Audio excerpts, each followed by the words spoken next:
Freedom Global News. Joint Admissions and Matriculation Board releases 2022 UTME mock results. Federal government declares spending 12 billion naira on school feeding monthly. Suspended Kano State anti-corruption chairman accuses Kano State police commissioner of intimidation and threat to life. And on the foreign scene, Russia warns Sweden and Finland against NATO membership.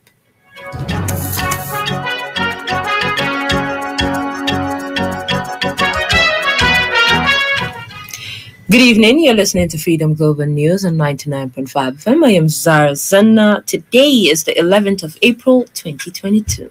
And now the news in full. The Joint Admissions and Matriculation Board, JAM, has released results of the 2022 Mock Unified Tertiary Matriculation Examination, UTME, conducted on April 9th. JAM made this known in its weekly bulletin of the Office of the Registrar today in Abuja. It stated that consequently candidates who sat for the examination are to visit www.jam.gov.ng and click on 2022 mock result check-in and input their UTME registration number to access their results. The registrar of the board, Professor Ishaq Oloyede, who spoke to reporters after the Saturday exercise, had expressed satisfaction over the conduct of the exercise nationwide. He also assured that the board and all the computer-based test centers were ready for the conduct of the 2022 main examination coming up from May 6th to May 16th. Nigeria's Vice President Yemi Osinbajo today officially declared his intention to contest the 2023 presidential election.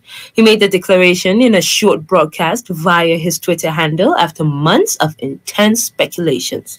Osinbajo said, "In the past 7 years, I have served as vice president under a true Nigerian patriot, a servant of the nation in war and peace, and a man of integrity, President Muhammadu Buhari."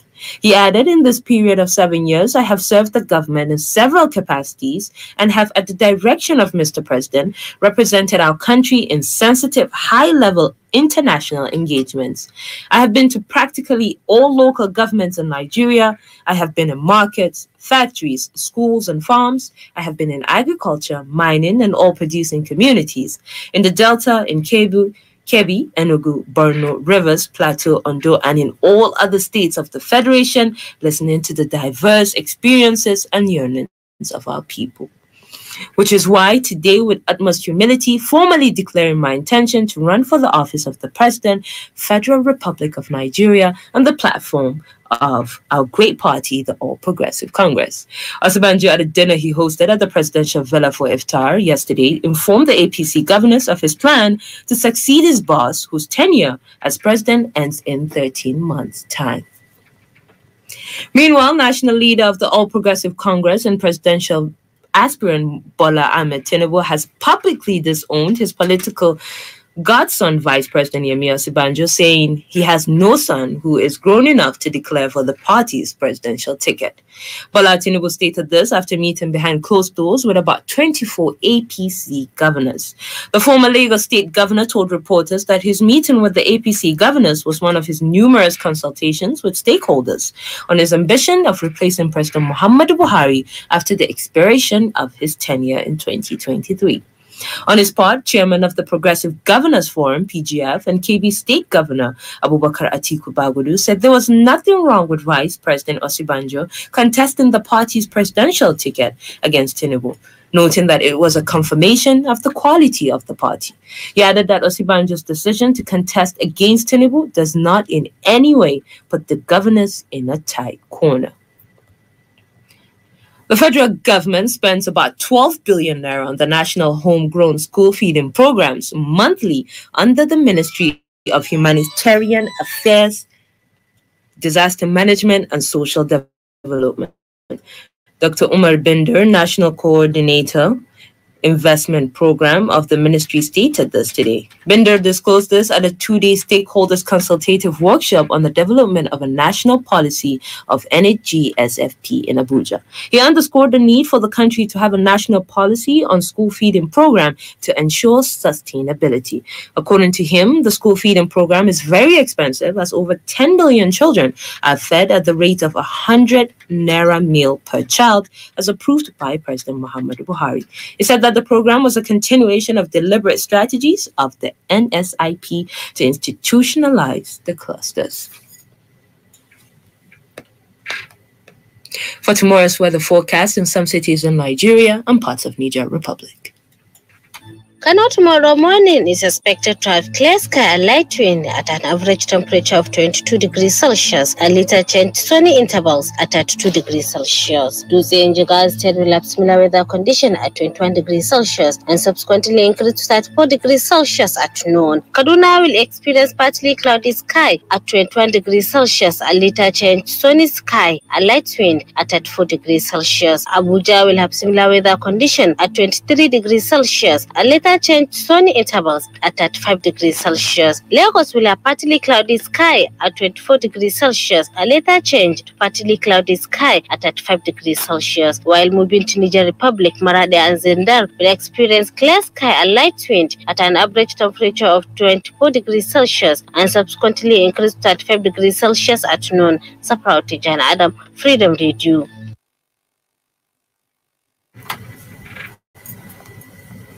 The Global News is coming to you from Freedom Radio 99.5 FM. You can send your comments, opinions, and watch us live on Freedom Radio Nigeria on Facebook.com.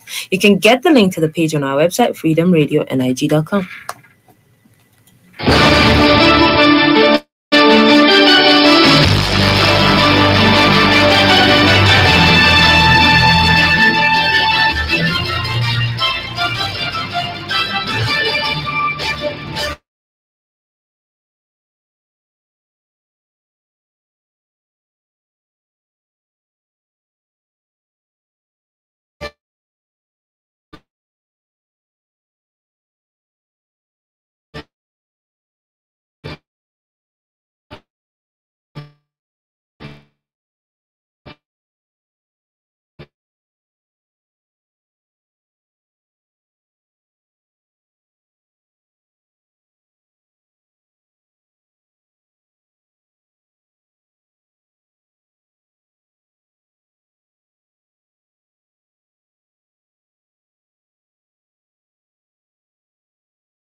The order is for the arrest of Muhimagaji and order that any incriminating item found in his possession should be searched, investigated and taken back to the court. So the order is not from the CP direct, rather it's a directive from Magistrate Court of Gida Murtala. Several invitations have been extended to him, but he refused to honorably submit to the invitation. This is what resulted arrest warrant on him.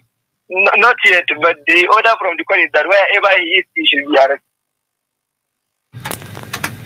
The Emir of Kano, Alhaji Aminu Ado Bayero, states that in the 2019 general election statistics, Kano State was the most popular state in Nigeria in voters' registration, and that due to that, people of Kano must continue to hold on to the nation.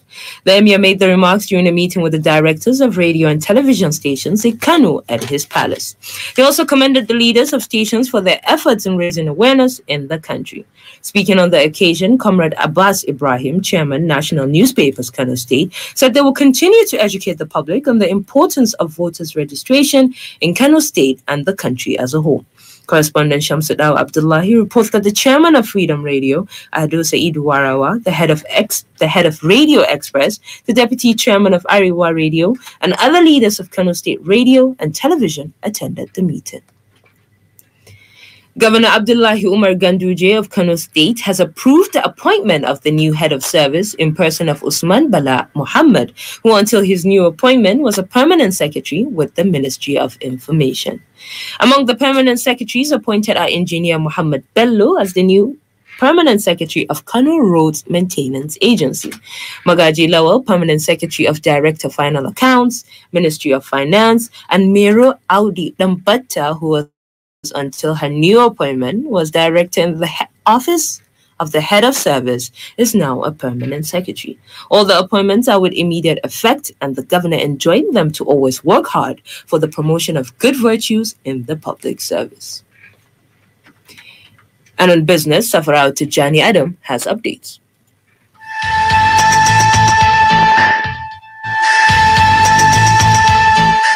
The Central Bank of Nigeria has granted Mumu Payment Services Bank Limited panel approval of commerce operations. This was revealed in a statement signed by the company secretary Uto Akfana today. This is coming after the CBN granted the firm approval in principle to operate in November 2021. The statement read, "We refers to our notification issued on 5 November 2021, in which we communicate receipt of the approval in principle from the CBN for Mumu PSB. Meanwhile, the Nigeria Deposit Insurance Cooperative NDIC said it has developed a single customer view SCV platform to be deployed to microfinance bank MPBS to eliminate delays, obtain experience in reimbursing depositor following revocation to fail NFBS licensed by the Central Bank of Nigeria CBN. Managing Director, Chief Executive of the Corporation Bello Hassan disclosed this while receiving executive members of the National Association of Microfinance Bank NAP on a courtesy visit to the NDIC management in Abuja. According to the NDIC boss, the corporation introduced the single customer view platform in order to strengthen its process. He said the platform will not only ensure rendition of quality, timely and complete data to NDIC by MFBS, but only give the complete position of depositors' data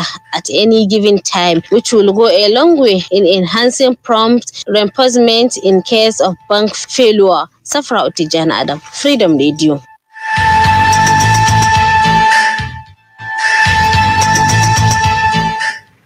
And on the foreign scene, Russia has warned Finland and Sweden against joining NATO, arguing the move will not bring stability to Europe. Kremlin spokesman Dmitry Peskov told reporters that the alliance remains a tool geared towards confrontation. It comes as United States defense officials said Moscow's invasion of Ukraine has been a massive strategic blunder, which is likely to bring NATO enlargement. U.S. officials expect the Nordic neighbors to bid for membership of the alliance, potentially as early as June. Finnish MPs are expected to receive a security report from intelligence officials this week, and Prime Minister Sanna Marin said she expects her government will end the discussion before midsummer on whether to make a membership application. We've come to the end of today's global news, but before we leave, recap of our headlines. Joint Admissions and Matriculation Board releases 2022 UTME mock results. Federal government declares spending 12 billion naira on school feeding monthly. Suspended Kano State anti-corruption chairman accuses Kano State police commissioner of intimidation and threat to life. And on the foreign scene, Russia warns Sweden and Finland against NATO membership.